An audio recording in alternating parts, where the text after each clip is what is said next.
अस्सलामुअलैकुम वरहमतुल्लाहि वबरकातुहू। दोस्तों कैसे हैं आप लोग। उम्मीद करते हैं कि आप तमाम लोग ठीक ठाक होंगे, खैरियत से होंगे। आज की वीडियो में हम कुवैत की कुछ बड़ी और इम्पोर्टेंट खबरें जो आ रही हैं वो आप लोगों के साथ शेयर करने वाले हैं। तो अगर आप कुवैत में रहते हैं, कुवैत के हालात वाक़यात से बाखबर रहना चाहते हैं तो इस वीडियो को आप शुरू से लेकर आखिर तक ज़रूर देखें, क्योंकि ये वीडियो आप लोगों के लिए काफ़ी ज़्यादा बड़ी और इम्पोर्टेंट होने वाली है। पहली अपडेट ये है कि घरेलू कामगार जिन्होंने कोरोना वायरस के खिलाफ टीके की एक खुराक ली और विदेश यात्रा के बाद वो कोरोना के मरीज हो गए, उन्हें 1 अगस्त से देश में प्रवेश करने की अनुमति नहीं दी जाएगी। यानी ऐसे लोग जो डोमेस्टिक वर्कर का कुवैत के अंदर काम करते थे, उन्होंने एक वैक्सीन ली और कुवैत से अपने देश छुट्टी पर गए और वहाँ जाने के बाद वो कोरोना के मरीज हो गए, उनको कोरोना हो गया, तो ऐसे लोगों की एंट्री 1 अगस्त से नहीं होगी। यहाँ पर साफ तौर से बता दिया गया है। ये खास तौर से जो डोमेस्टिक वर्कर हैं उनके लिए ये रूल्स लागू किया गया है।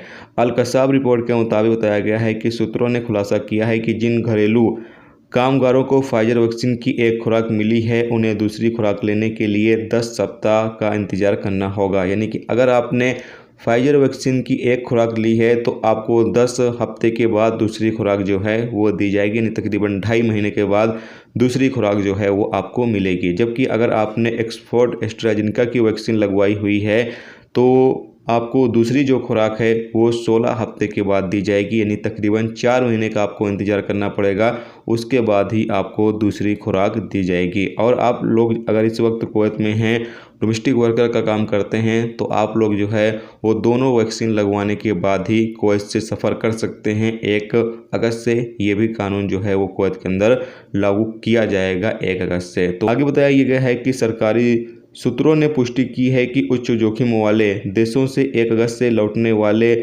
टीकाकृत यानी कि जिन्होंने वैक्सीन लगवाए हुए प्रवासी हैं, उनको गैर उच्च जोखिम वाले देशों में 14 दिन बिताने की आवश्यकता नहीं होगी, जैसे कि पहले वो किया करते थे। यानी कि अब आपको 14 दिन किसी देश में गुजारने की ज़रूरत नहीं पड़ेगी। अब आप लोग जो है वो एंट्री कर सकते हैं जो कुवैत मिनिस्ट्री ऑफ हेल्थ की तरफ से अप्रूवल शुदा वैक्सीन है। अगर आपने उनमें से किसी एक वैक्सीन का दोनों डोज कंप्लीट कर लिया है तो आप अपने देश से डायरेक्ट कुवैत का जो है वो सफ़र कर सकते हैं, बशर्ते कि आपको 72 घंटे के अंदर की PCR रिपोर्ट लेकर जानी होगी।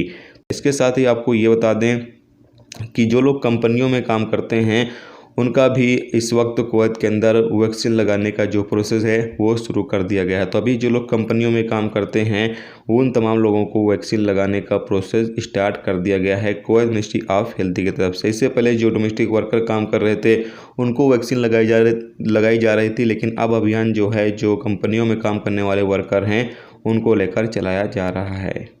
इसके साथ ही आपको ये बता दें कि कुवैत के अंदर कोरोना वायरस के मरीजों की जो तादाद है वो भी लगातार बढ़ रही है। कुवैत में पिछले 24 घंटे में 1935 नए कोरोना वायरस के मरीज रिकॉर्ड पर आए हैं, जबकि 7 लोगों की मौत भी हुई है। पिछले 24 घंटे में 1408 लोग ठीक हुए हैं और 13,536 लोगों का पिछले 24 घंटे में कोरोना टेस्ट किया गया। जबकि इस वक्त कुवैत में 17,797 केस एक्टिव हैं जिनका इलाज चल रहा है, जबकि 227 केस ऐसे हैं जो ICU में हैं। तो ये दोस्तों आज की कुवैत की कुछ बड़ी और इम्पोर्टेंट खबरें जो आप लोगों के साथ शेयर की गई। तो उम्मीद करता हूँ ये वीडियो आपको पसंद आई होगी। पसंद आई वीडियो को लाइक और शेयर जरूर करें। चैनल पर नए हो चैनल को सब्सक्राइब कर लें, क्योंकि यहाँ पर आपको कुवैत के हवाले से जो भी ताज़ा तरीन जानकारी होगी वो आप हम दोस्तों के साथ शेयर की जाती रहेगी। चलिए अभी मिलते हैं नेक्स्ट वीडियो नेक्स्ट टॉपिक के साथ। जब तक रखिए अपना ख्याल, ओके, खुदा।